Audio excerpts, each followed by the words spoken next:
Tiene sus razones, ¿por qué? Porque él cambia el discurso, ya no le canta al perro, ya no le canta a la vaca que se murió, o le canta a la paloma que puso un huevo, no le canta a eso.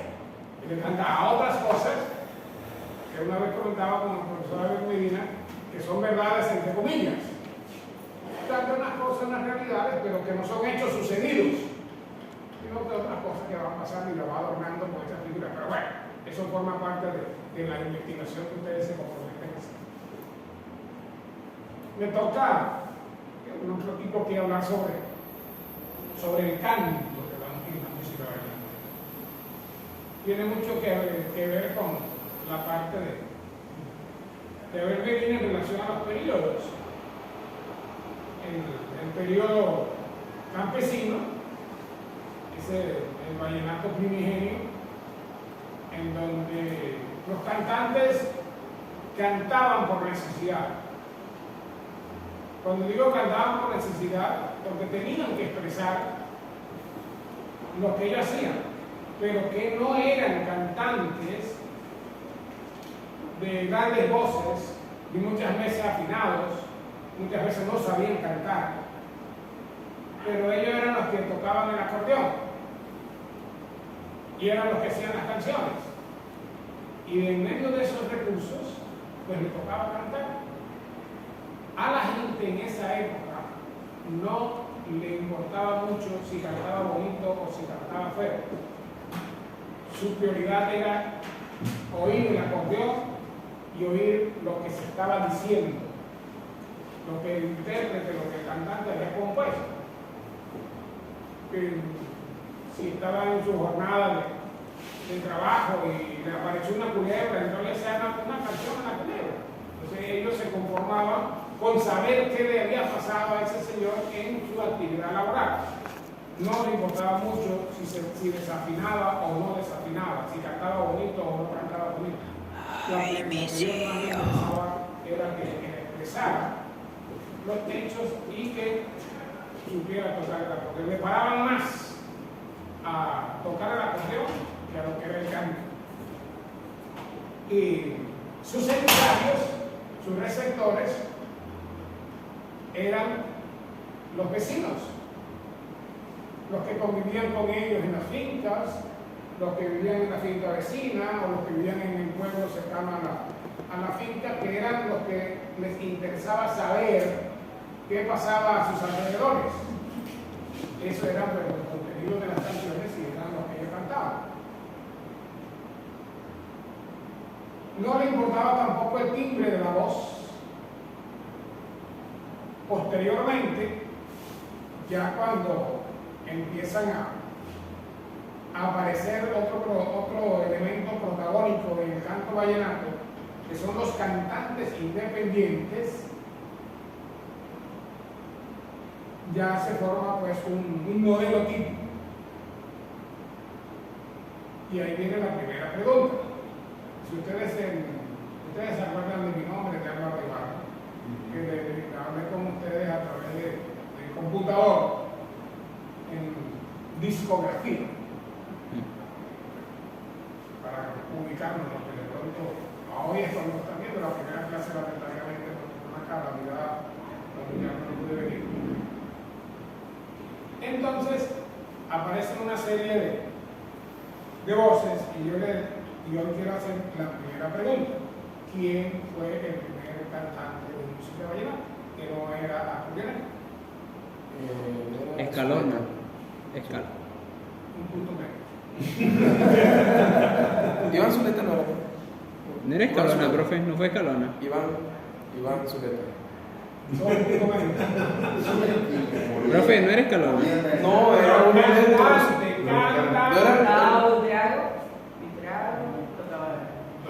En 2 puntos más. No, ya hago la primera pregunta porque es que el común de la gente, y él mismo lo dice, que fue Jorge Oñate, ¿no? Y ese no fue. Ese no fue. Ese no fue. Buitrán. Bueno, yo creía que era ese. No, y por eso le digo. 3 puntos menos, profe. Y si aquí vienen todos los estudiantes de la licenciatura y preguntamos, el 80 dice que fue O el 90% fue Jorge Oñate. Porque eso es lo que pide la prensa y eso es lo que él mismo decía y todas esas cosas. Pero bueno. Tiene la fama. Entonces, ¿por qué traigo esto? Para desvirtuar esa situación. No fue Jorge Oñate, el primer cantante de música vallenata, independiente al acordeonero, ¿no? Escalona ni chiflaba. Escalona era igual que yo. Nos desafinábamos hasta los dientes. Escalona no cantaba. Él solamente componía. Él componía y sí chiflaba. Él medio organizaba sus melodías Seguro lo dijo. a las que les puso. Seguro lo dijo por la novela, profe. Chiflando. Por la novela lo dijo, profe. No. O sea, yo pensé que él cantaba. Él chiflaba. Y entonces, ¿no cantaba? Él no fue cantante. Por ahí tiene. A propósito de eso, no puedo dejar pasar esta oportunidad para decir, según nosotros, pero según ChatGPT, fue acordeonero. ¿Quién? Según el programa de inteligencia artificial ChatGPT, Escalona fue acordeonero.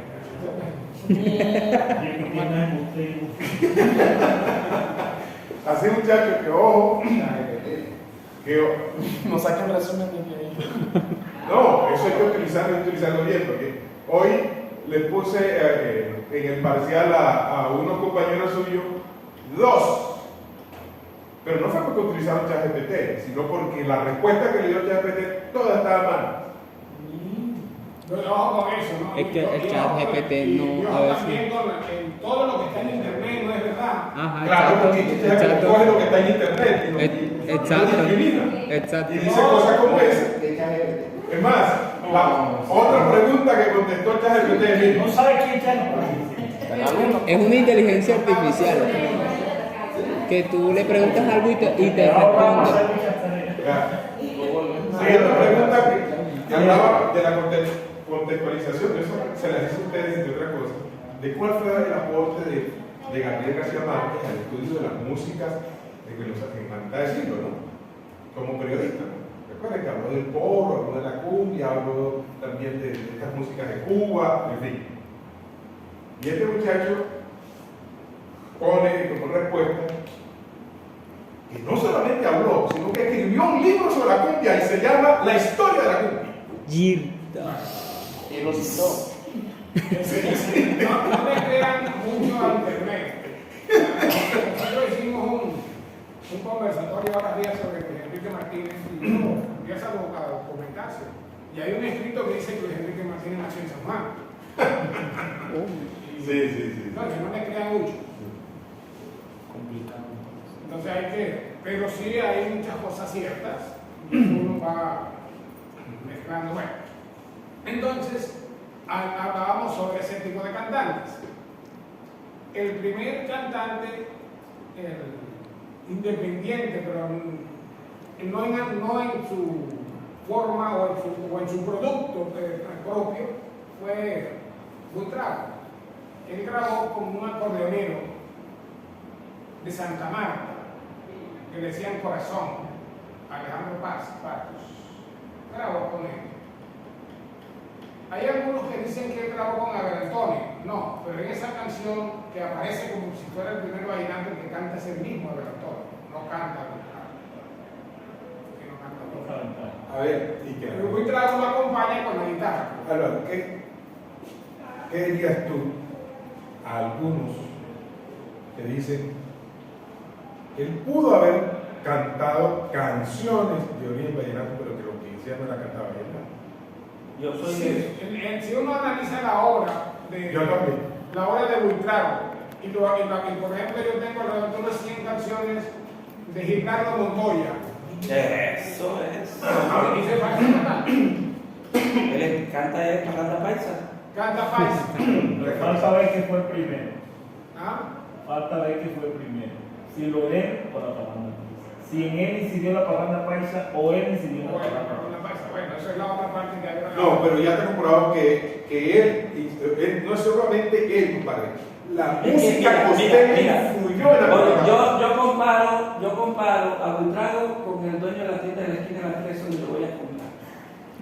Un antioqueño que se vino y está ahí, viviendo en la costa, viviendo en el Guacha, pero es antioqueño. Pero es antioqueño. Canta, come y vive como antioqueño. A Buitrago le pasó lo mismo. El papá de él era antioqueño, era marinillo.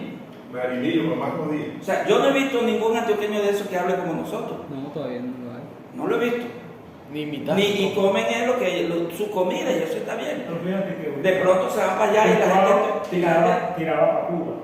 ¿Cómo? Sí. Él tocaba muy al estilo de Trio Matamoros. Pero ese Pero era el música de formato moda. instrumental, pero el canto era antioqueño, limón. Oye, Ricardo Yo tengo Montoya. unas 100 canciones de Ricardo Montoya con guitarra y se parecen, ¿verdad? ¿Te parece? Parecen hermanos. Ellos tienen un ritmo allá que denominan La parranda. parranda. Parranda que se parece mucho a la de Ricardo. Pero bueno, y ese es otro ícono que tiene la música vallenata también, que dicen que fue. Profe, ¿quién fue el segundo? No, el segundo se los debo, Porque porque fueron muchos, fueron varios. ¿Quién fue el cantante? Sí, fueron varios. Así, ¿quién fue el segundo? Sí, Así ¿quién como- Alberto Fernández. No, porque es que antes de Alberto Fernández estaba Julio Torres, de los Muy Alegres. famoso. Ah, pero fue. O sea, de que haya sido reconocido en toda Colombia, No. incluso en el extranjero, tanto que se fue como No. 20 años para Por Argentina, eso. Alberto Fernández, el cantante de Bogotá y su Por eso, vallenato. pero hay que hablar también de los que no fueron famosos, pero que sí existen. Ah, no. Bueno, yo soy lo que digo, que el primer cantante vallenato es él. ¿Quién? Alberto Alberto Fernández. Fernández. No es muy trago, sí. Ese sí. Bueno, de rechazar, pero sí, pero la gente dice que fue bueno, hasta que tanto lo hacemos los otros tipos, pero el común es un trago. Entonces, hay un cachaco, Julio Torres,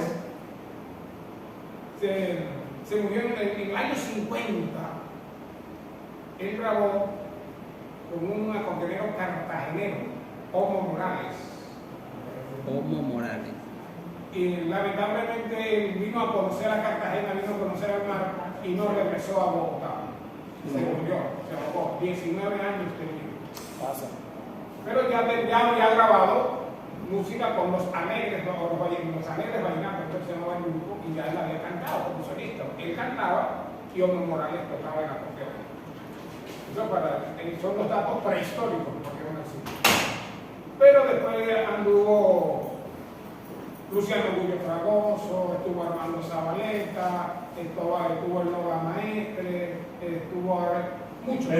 Pedro García, estuvo Ricardo Cárdenas, hubo varios. Adolfo Pacheco incluso, antes de Adolfo Pacheco, hubo varios que grabaron antes de Jorge. Armando Jorge Zabaleta. Oñate fue como el 50 por ahí. No, 68. No, en el año 68, pero estuvo Tijito Carrillo, estuvo Miguel Llanet, estuvo Wilson Alejo Sánchez. Villano. No, pero Alejo era. Sí, Alejo grabó ¿Cómo? cantando muy Lazo, muy Lazo. Él grabó, Alejo grabó, pero él también con varios primero grabó Alejo Villano. Entonces, muchachos, esto es para que nunca digan Sí, ya. que Jorge Oñate fue el primer cantante. No, profe, usted sabe que siempre los medios y todo eso, por lo menos con la televisión. Es que yo lo entiendo que él haya dicho de Escalona porque en Caracol o en RCN yo creo que presentaron una novela y él cantaba. De las novelas. Él no cantaba. Le voy a decirle una vez. Ajá, profe. Es Carlos. Él cantaba. Crean el 10%. Y si es la de Leandro el signo.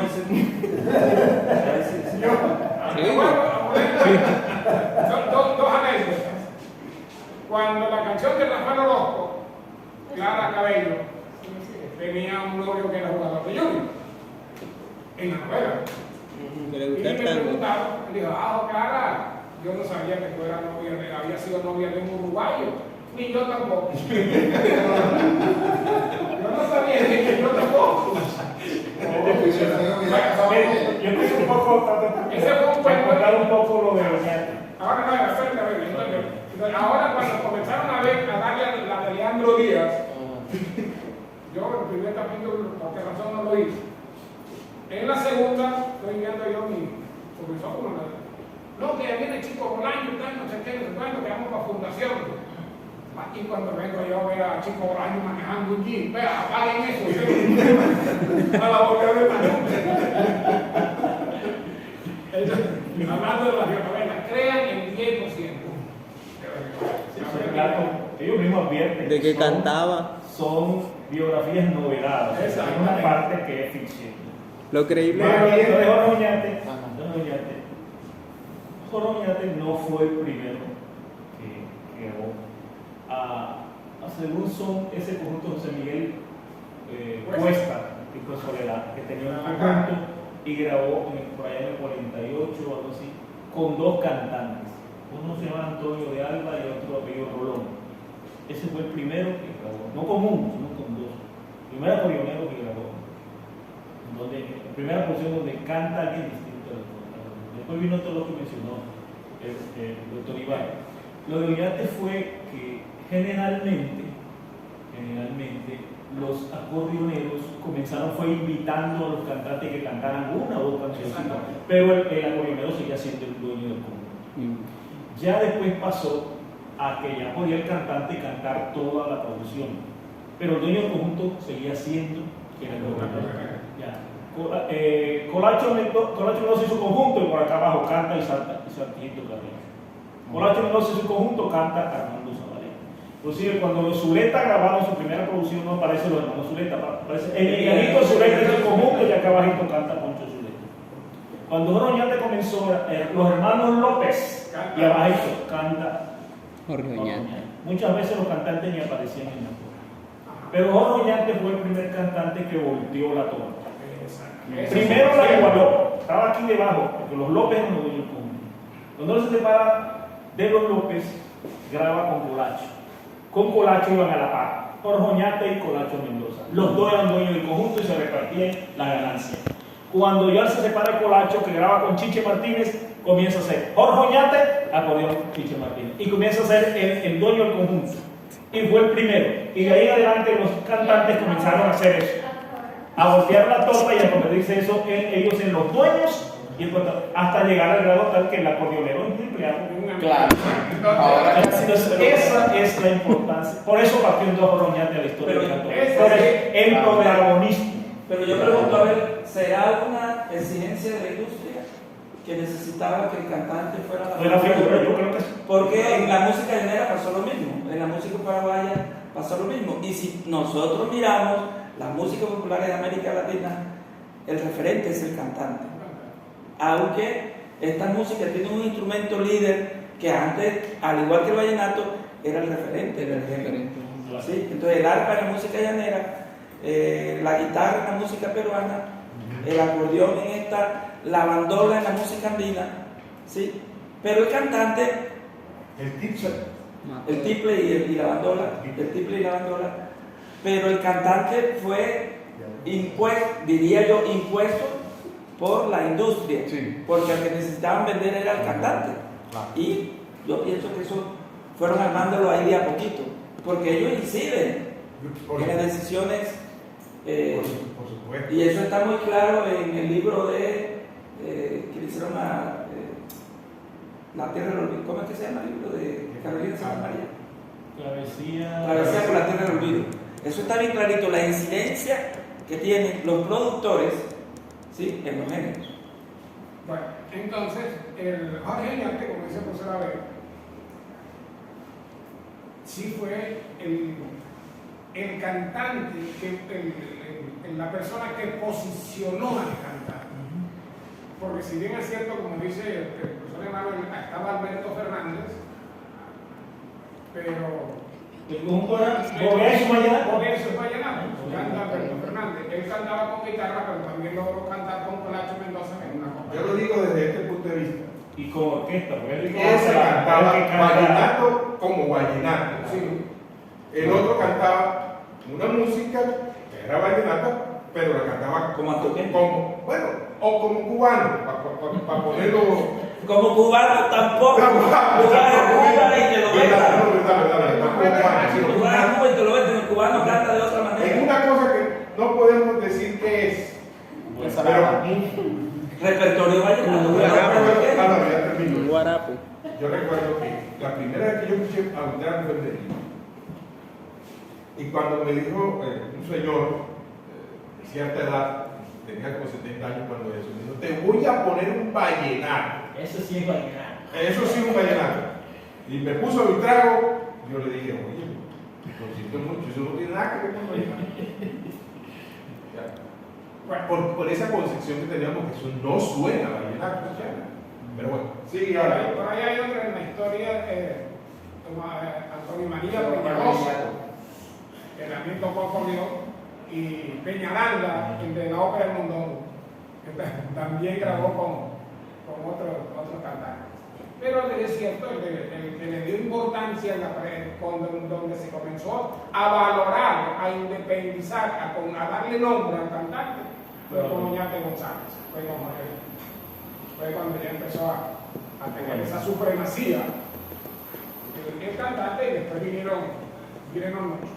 Nos queda menos de una hora para adoptar el segundo coloquio, que el tema son... Entonces, ¿cuál era la característica de esos cantantes? Comenzaron con Jorge Oñate para acá, el timbre de la voz.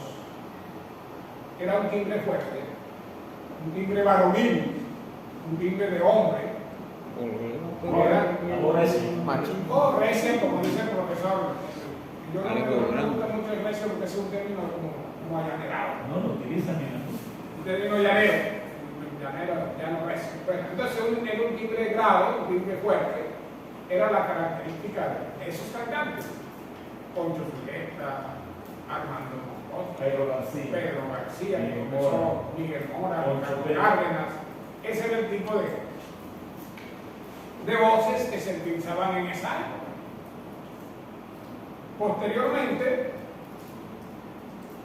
empiezan a hacer presencia ya otro tipo de voces, porque entra a esta tierra una música extranjera con voces afinadas, aflautadas, que eran los baladistas. Feminadas. No, afeminadas no. Finas, no afeminadas, sino afinadas, afinadas de fino, no de mucho. Eran los baladistas que ya había diversos timbres de voces y había las voces finas y entonces incursionan en la música vallenata en los 74, 75, 76 en esa época. Voces que llegan a la música vallenata como Elías Rosado Benz en Molina. Él grabó con Mancho Roy, grabó con los hermanos Meriño, así son con Ismael Ruda, pero con Meriño y Mancho Roy quizás son los más representativos de él. No sé si ustedes han oído hablar de ese cantante de Molina. De la primera piedra. De la primera piedra. Y de muchas otras canciones más. El tamaño de la luz. Entra Rafael Orozco, Silvio Brito. entra Silvio Brito, entra Juan Piña, Rafael Orozco no entra ahí. No, a formar grupo vallenato, pero entra en la grabación. Miguel Morales Piña, también entra ahí. también que haya con un tipo de voces más educadas incluso que los anteriores. Porque esta gente, el cantante vallenato de los primeros, a excepción de Jorge Oñate, que tiene la voz más educada que los demás, los que cantaban siempre fue vallenato.